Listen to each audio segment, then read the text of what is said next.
Después de acusarme de secuestro, mi hermana no imaginaba que yo revelaría toda la verdad.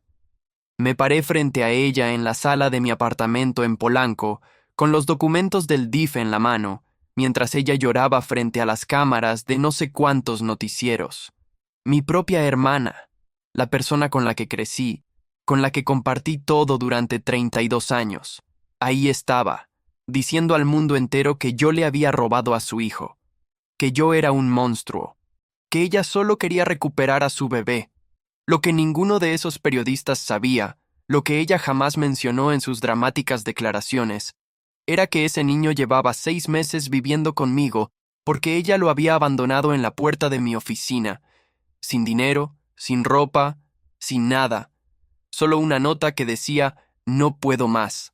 Tengo 35 años. Soy abogado corporativo. Gano bien. Vivo solo. Nunca me casé. Nunca tuve hijos. Mi vida era mi trabajo, mis clientes, mis casos. Hasta que una tarde de marzo, mi asistente tocó la puerta de mi oficina con cara de pánico y un niño de 4 años de la mano. Mateo, mi sobrino, llorando, asustado, con el mismo pantalón sucio que probablemente llevaba desde la mañana. La nota de mi hermana era simple, brutal. Necesito tiempo. No sé cuándo vuelvo.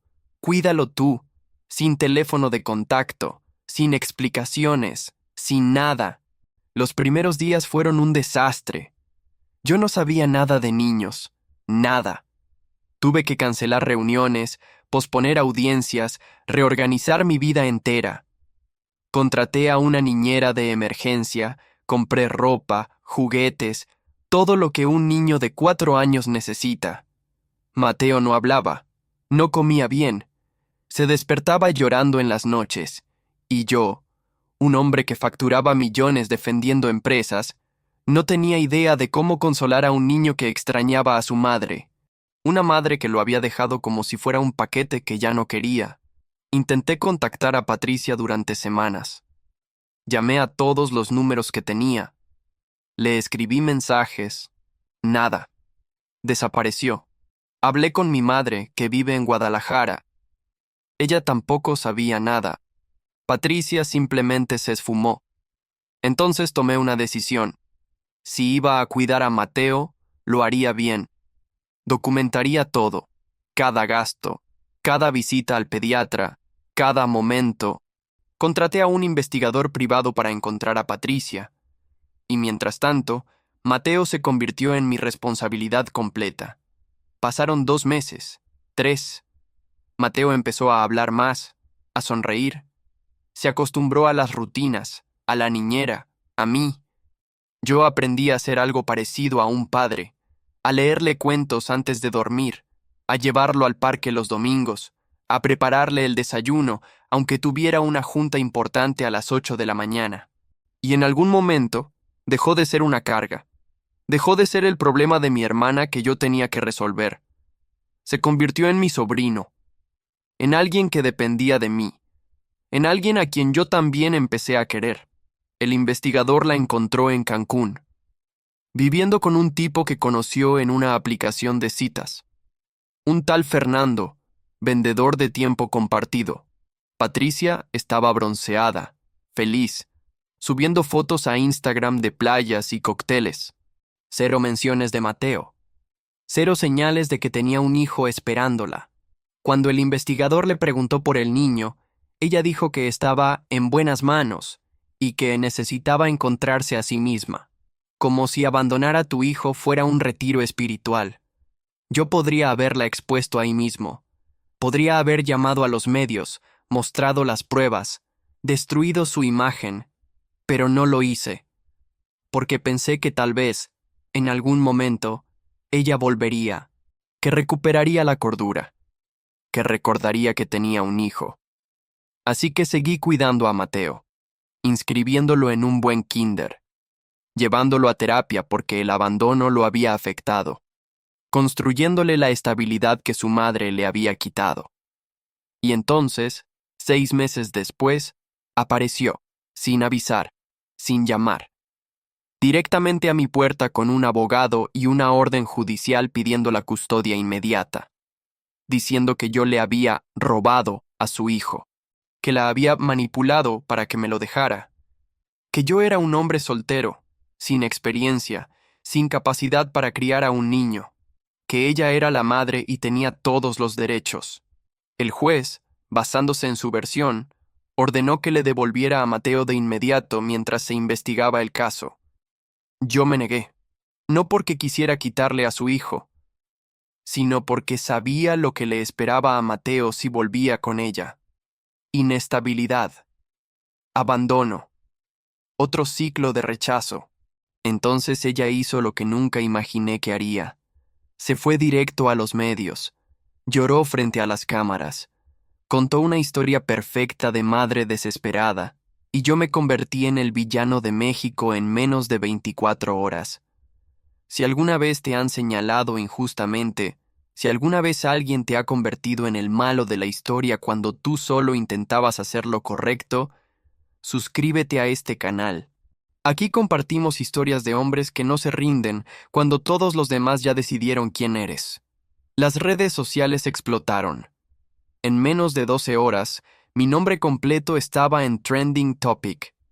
Miles de personas que no me conocían, que nunca habían escuchado mi versión, ya habían decidido que yo era un criminal, un secuestrador, un hombre sin escrúpulos que le había arrebatado un hijo a una madre amorosa. Los comentarios eran brutales. Tú que lo metan preso. Devuélvele su hijo, monstruo. Los hombres solteros no deberían poder tener niños. Patricia había logrado lo que quería: victimizarse, convertirse en la heroína de una telenovela que ella misma había escrito. Mi teléfono no paraba de sonar. Clientes preguntando si los rumores eran ciertos. Socios del despacho sugiriendo que tomara una licencia temporal mientras se aclaraba todo. Amigos distanciándose porque mi nombre ahora estaba asociado con algo tan horrible como un secuestro. Incluso mi madre me llamó llorando, preguntándome cómo había llegado a ese punto. Nadie me preguntó mi versión. Nadie quiso escuchar. La narrativa ya estaba escrita y yo era el malo.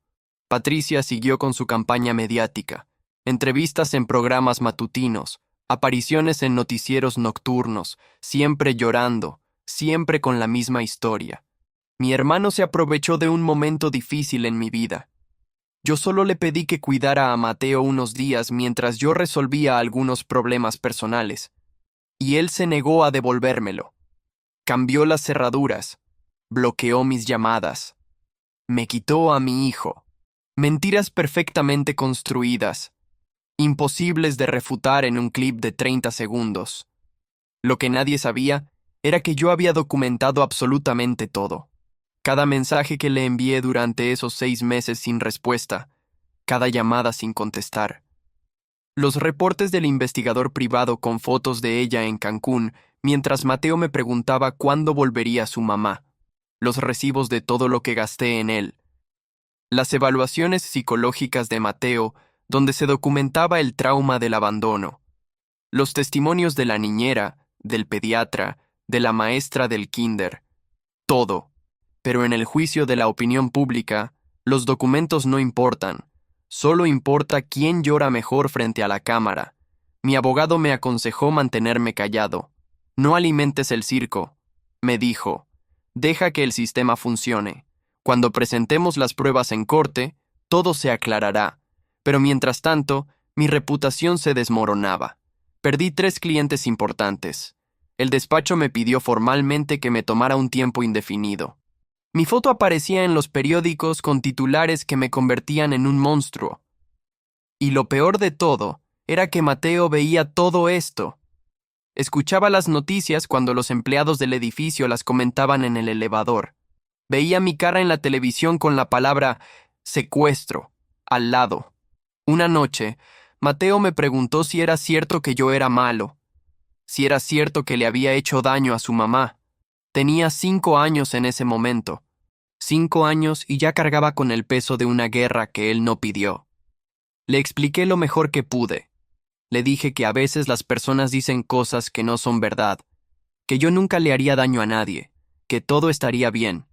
Pero esa noche, cuando lo acosté, me quedé en su cuarto viendo cómo dormía y pensé en todo lo que Patricia le había quitado. No solo a él, a mí también. Patricia empezó a organizar protestas. Convocó a grupos de madres frente a mi edificio. Llevaban pancartas, gritaban consignas, justicia para Mateo. Los niños necesitan a sus madres, devuélvanle su hijo. Los vecinos me miraban con desprecio cuando salía. El portero del edificio, que antes me saludaba cordialmente, ahora apenas me dirigía la palabra. Me convertí en un paria en mi propio edificio, en mi propia ciudad, en mi propia vida. Entonces llegó la citación para la audiencia de custodia. Sería en 2 semanas. Patricia seguía con su teatro mediático. Ahora había conseguido el apoyo de algunas organizaciones de derechos de las madres. Hablaban de cómo el sistema favorecía a los hombres con dinero, de cómo yo había usado mi poder como abogado para manipular la situación, de cómo ella, una madre soltera sin recursos, estaba luchando contra un sistema corrupto. La ironía era perfecta. Ella, que abandonó a su hijo, ahora era la víctima del sistema. Yo seguía en silencio, esperando, preparando todo para esa audiencia. Mi abogado y yo revisamos cada documento, cada prueba, cada testimonio. Construimos un caso sólido, irrefutable. Pero mientras tanto, Patricia ganaba en el tribunal que realmente importaba en ese momento, la opinión pública. Y eso tenía consecuencias reales. Mi carrera estaba en pausa, mi reputación destruida, mi vida, puesta en espera por una mentira. ¿Tú qué hubieras hecho en mi lugar? ¿Habrías mantenido el silencio o habrías salido a defenderte en los medios? Cuéntame en los comentarios. La noche antes de la audiencia, Patricia dio su entrevista más grande. Un programa de prime time, 2 millones de espectadores. La conductora, conocida por su enfoque sensacionalista, la recibió como si fuera una heroína de guerra. Patricia llevaba un vestido sencillo, sin maquillaje excesivo, el cabello recogido. La imagen perfecta de madre sufrida. Lloró durante 40 minutos, habló de cómo extrañaba a Mateo, de cómo no podía dormir pensando en él, de cómo yo le había destruido la vida. La conductora la abrazó, el público aplaudió, y yo, viendo todo desde mi sala, sentí una mezcla de rabia y algo parecido a la lástima, porque Patricia realmente creía su propia mentira. Al día siguiente llegué al juzgado rodeado de reporteros, cámaras en mi cara, micrófonos extendiéndose hacia mí como armas, preguntas gritadas desde todos los ángulos. ¿Por qué le robaste su hijo? ¿Vas a pedir perdón? ¿Cómo duermes por las noches? No respondí nada. Mi abogado me había instruido claramente. Silencio total hasta estar frente al juez.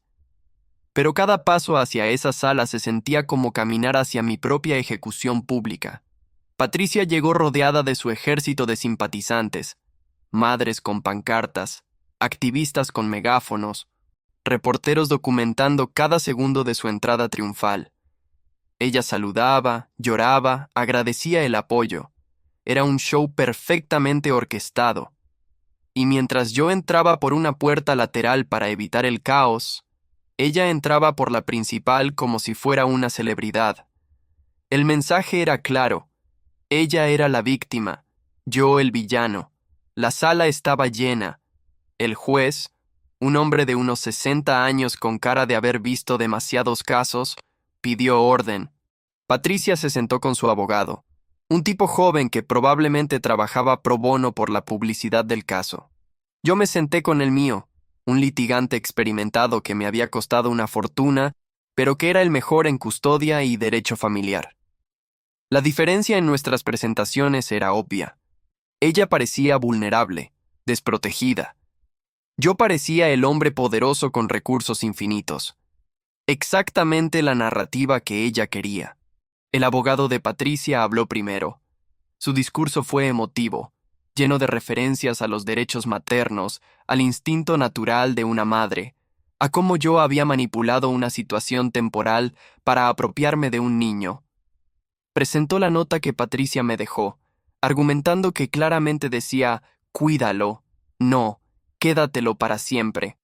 Habló de cómo yo había cambiado las cerraduras, bloqueado sus números, impedido todo contacto, todo mentira, pero dicho con convicción frente a un juez que miraba los papeles con expresión seria. Entonces fue nuestro turno. Mi abogado se levantó con una caja llena de documentos, y empezó a presentar la verdad, pieza por pieza. Primero, los mensajes. Cientos de mensajes que yo le había enviado a Patricia durante esos 6 meses. ¿Cómo está Mateo? ¿Cuándo vuelves? Necesito hablar contigo sobre su educación. Por favor, contesta. Mensaje tras mensaje sin respuesta. El juez los revisó en silencio. La expresión de Patricia cambió levemente. Después, las llamadas, registros telefónicos mostrando 53 llamadas no contestadas, 32 mensajes de voz que ella nunca escuchó. Correos electrónicos certificados enviados a su última dirección conocida, todos devueltos. El patrón era claro. Yo no estaba bloqueando el contacto. Era ella quien había desaparecido. Mi abogado presentó cada registro con calma profesional, sin dramatismo, dejando que los hechos hablaran. Luego vinieron las fotos, las que el investigador privado había tomado en Cancún. Patricia en la playa, Patricia en restaurantes caros, Patricia con Fernando, el vendedor de tiempo compartido, en yates privados. Todas las fotos tenían fecha y hora, y coincidían exactamente con los periodos en los que ella supuestamente estaba buscando desesperadamente a su hijo. El juez pasó cada foto lentamente. Patricia se removió incómoda en su silla. Su abogado intentó objetar, pero mi abogado tenía todos los fundamentos legales para presentarlas. Después llegaron los testimonios. La niñera declaró que Patricia nunca la contactó. Nunca preguntó por Mateo. Nunca intentó visitarlo. El pediatra confirmó que Mateo llegó con signos de negligencia y que yo había sido diligente en todas sus citas médicas. La maestra del kinder habló de cómo Mateo llegó con problemas de conducta, probablemente por el abandono, y cómo yo asistía a cada junta, cada reunión de padres, cada evento escolar. Personas que no tenían nada que ganar mintiendo, diciendo la verdad bajo juramento. Mi abogado presentó los gastos. Cada peso que había invertido en Mateo durante esos 6 meses. Ropa, comida, escuela, terapia, médicos. Más de 200,000 pesos documentados. Y al lado, los gastos de Patricia en Cancún, según los registros de sus tarjetas de crédito que el investigador había conseguido legalmente. Viajes, hoteles, restaurantes, bares. Todo mientras su hijo la esperaba. El contraste era devastador. Pero la pieza final fue el reporte psicológico de Mateo. Una evaluadora independiente había entrevistado al niño. Sus conclusiones eran claras. Mateo había experimentado abandono materno, había desarrollado ansiedad de separación y había encontrado estabilidad y seguridad conmigo. La recomendación profesional era clara. Interrumpir esa estabilidad sería perjudicial para su desarrollo emocional. El juez leyó el reporte completo. La sala estaba en completo silencio. Patricia intentó responder. Lloró. Dijo que había tenido una crisis, que necesitaba tiempo, que nunca pensó que yo malinterpretaría su nota. Pero su historia ya no tenía el mismo poder. No frente a documentos, no frente a fechas, no frente a fotos de ella sonriendo en una playa mientras su hijo lloraba preguntando por ella. Si esta historia te está haciendo sentir algo, si crees que hay justicia en lo que viene, dale like a este video. Tu apoyo mantiene estas historias vivas. El juez pidió un receso de 30 minutos. Patricia salió de la sala rodeada de su abogado y algunas de las madres que la apoyaban, pero su lenguaje corporal había cambiado. Ya no caminaba con la confianza de antes. Los reporteros le gritaban preguntas sobre las fotos de Cancún, sobre el dinero que gastó mientras su hijo la esperaba, sobre por qué nunca contestó mis llamadas. Ella no respondió. Se subió a un auto y desapareció temporalmente del edificio. Yo me quedé en la sala con mi abogado. Él me dijo que íbamos bien, muy bien, pero yo no sentía alivio. Sentía algo más complejo, porque Patricia seguía siendo la hermana con la que crecí, la niña con la que compartí mi infancia, y ahora estaba viendo cómo su mentira se desmoronaba frente a todos. Parte de mí quería que ella simplemente admitiera la verdad, que dijera que cometió un error, que abandonó a Mateo porque no podía manejarlo, que yo había hecho lo correcto al cuidarlo, pero Patricia nunca fue buena admitiendo errores. Cuando regresamos a la sala, el ambiente había cambiado. Los reporteros que antes me miraban con desprecio ahora parecían confundidos. Algunos incluso parecían incómodos. La narrativa que habían vendido durante semanas se estaba desmoronando y ellos lo sabían. Patricia entró con los ojos rojos. Había estado llorando. Pero esta vez no eran lágrimas calculadas para las cámaras. Eran lágrimas reales de alguien que sabe que perdió. El juez tomó la palabra. Dijo que había revisado toda la evidencia presentada, que las pruebas eran contundentes, que quedaba claro que yo no había secuestrado a nadie, que Patricia había abandonado voluntariamente a su hijo y que yo había asumido la responsabilidad en su ausencia. Cada palabra que el juez pronunciaba era como un golpe para la historia que Patricia había construido. Su abogado intentó intervenir, pedir más tiempo, presentar más testimonios. Pero el juez levantó la mano. No había nada más que decir. La decisión fue clara. La custodia provisional se quedaba conmigo. Patricia tendría derecho a visitas supervisadas cada 2 semanas hasta que demostrara estabilidad emocional y económica. Además, tendría que reembolsar los gastos que yo había cubierto durante esos 6 meses. El juez también ordenó que se investigara si había elementos para proceder legalmente contra ella por abandono de menor. Patricia se derrumbó en su silla. Su abogado intentó consolarla, pero ella lo apartó. Salí del juzgado por la misma puerta lateral, pero esta vez, algunos reporteros me esperaban con preguntas diferentes. ¿Cómo se siente con la decisión? ¿Va a perdonar a su hermana? ¿Qué le diría a las personas que lo juzgaron sin conocer su versión? No respondí. Mi abogado dio un comunicado breve. La verdad siempre sale a la luz. Mi cliente solo quería proteger a su sobrino. Eso fue lo que hizo y seguirá haciendo. Simple, directo, sin dramatismo. Las redes sociales explotaron nuevamente, pero esta vez en dirección contraria. La gente que me había crucificado ahora pedía disculpas. Algunos borraron sus comentarios anteriores. Otros admitieron que se habían dejado llevar por la narrativa emocional sin investigar. Los mismos programas que habían dado espacio a Patricia para llorar ahora querían entrevistarme a mí. Querían mi versión completa. Querían que perdonara públicamente a quienes me juzgaron. Rechacé todas las solicitudes. Patricia desapareció del ojo público inmediatamente. Borró sus redes sociales. Las organizaciones que la apoyaban publicaron comunicados distanciándose. Fuimos engañados por una narrativa falsa, dijeron. Pedimos disculpas al Señor por el daño causado. Pero las disculpas no devolvían mi reputación. No borraban los titulares. No eliminaban las semanas de humillación pública. No reparaban el daño que le hicieron a Mateo al exponerlo en medios nacionales. Mi madre me llamó esa noche, llorando, pidiendo perdón por haber dudado de mí, diciéndome que debió haber confiado en que yo nunca haría algo así. Le dije que lo entendía, que Patricia había sido muy convincente, que incluso yo, conociendo la verdad, había visto lo persuasiva que era su mentira.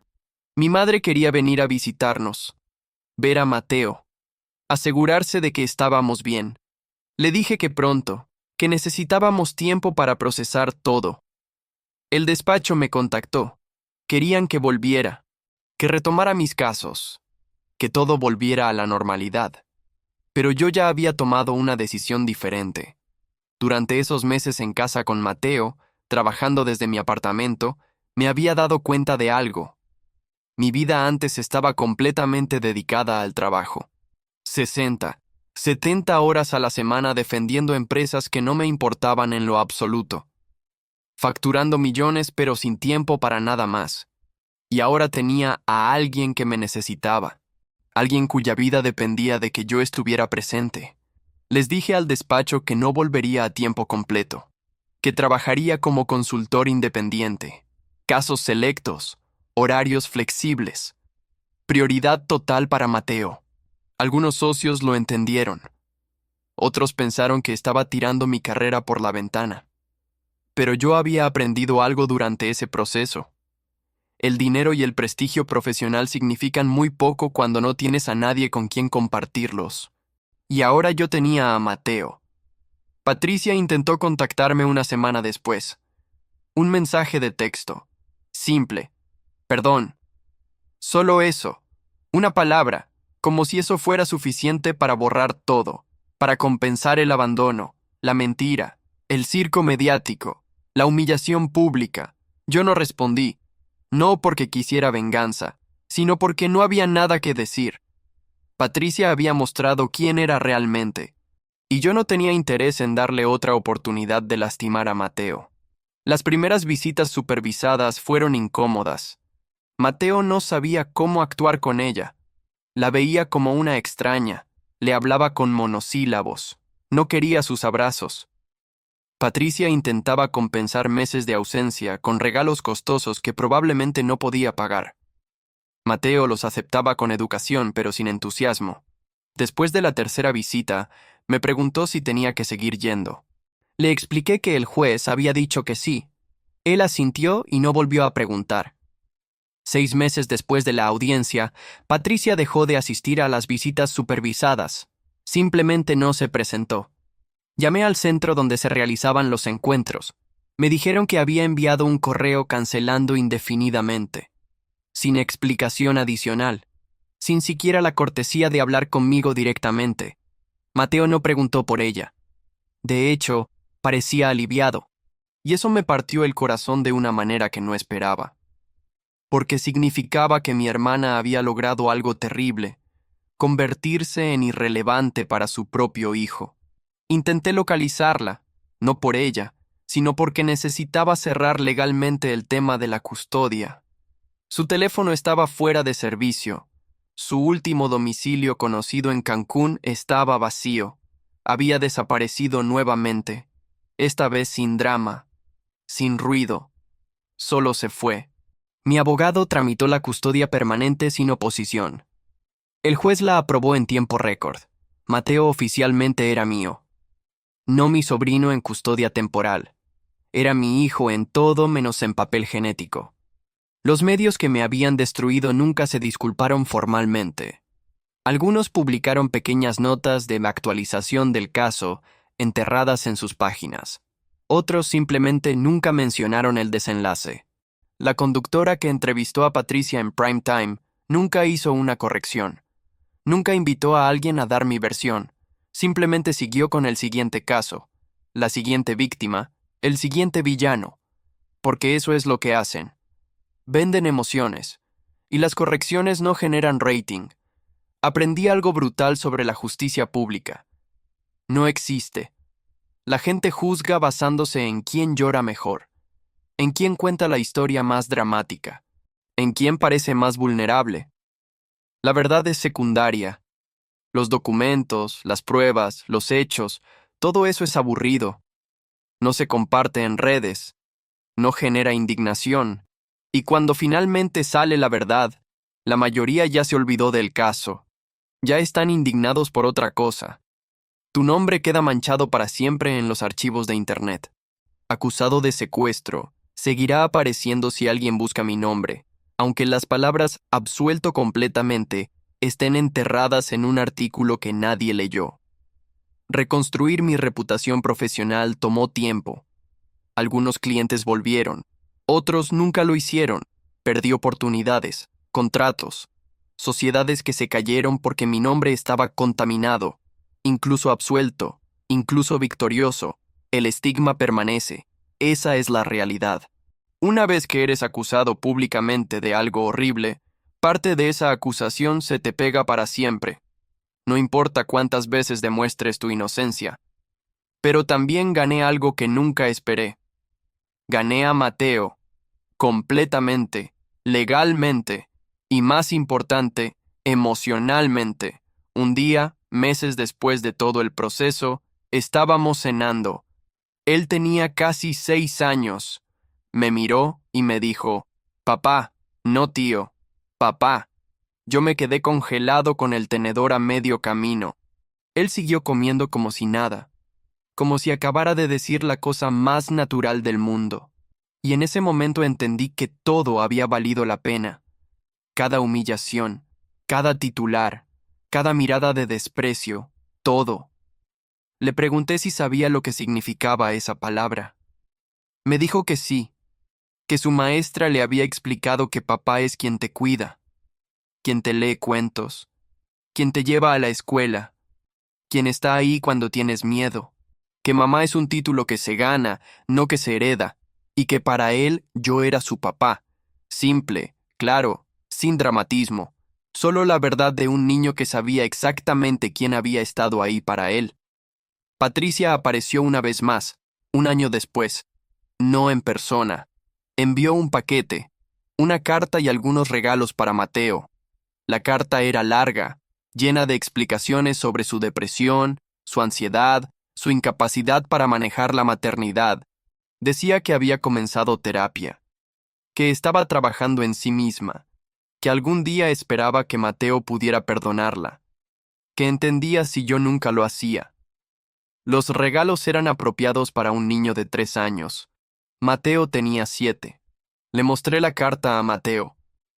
Él la leyó con la seriedad de alguien mucho mayor. Al terminar, la dobló cuidadosamente y me la devolvió. ¿Quieres responderle?, le pregunté.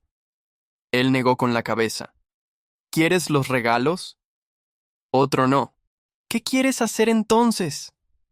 Me miró con esos ojos que habían visto demasiado para su edad. Quiero seguir siendo tu hijo. Y eso fue todo.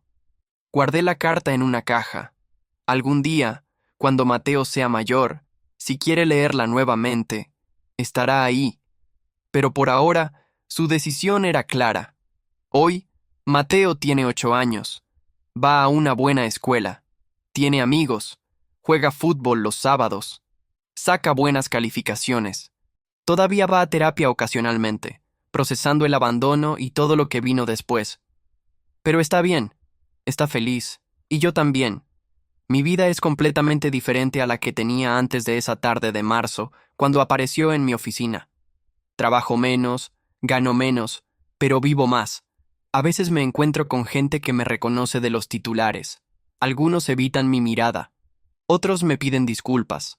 Unos pocos me preguntan cómo está Mateo. Les digo que está excelente, y es verdad, porque a pesar de todo el ruido, a pesar de la mentira, a pesar del circo mediático, yo hice exactamente lo que debía hacer. Protegí a un niño que no tenía a nadie más, y eso, al final, es lo único que importa. Patricia nunca volvió a contactarnos. No sé dónde está. No sé si está bien. Parte de mí espera que haya encontrado la ayuda que necesitaba, que esté en paz consigo misma. Pero otra parte de mí, la parte que vio cómo abandonó a su hijo 2 veces, que la vio mentirle al mundo entero, que la vio arrastrar a un niño inocente por su propio drama, esa parte no siente nada, solo indiferencia. Lo que aprendí de todo esto es simple. La sangre no define a la familia. Las acciones sí. Patricia es la madre biológica de Mateo. Pero yo soy su padre. Porque estuve ahí. Porque no me fui cuando fue difícil. Porque lo elegí cada día, incluso cuando costaba todo. Y eso, ningún tribunal, ningún título, ninguna genética puede cambiar. Si llegaste hasta aquí, si esta historia te impactó, déjame un comentario contando qué hubieras hecho tú en mi lugar. ¿Habrías luchado como lo hice yo? ¿O habrías dejado que el sistema decidiera? Comparte este video con alguien que necesita recordar que la verdad siempre, eventualmente, sale a la luz, aunque tome tiempo, aunque cueste caro, aunque nadie más la defienda. Y si aún no estás suscrito, hazlo ahora. Aquí hay más historias de hombres que no se rindieron cuando todos los demás ya habían decidido su culpabilidad.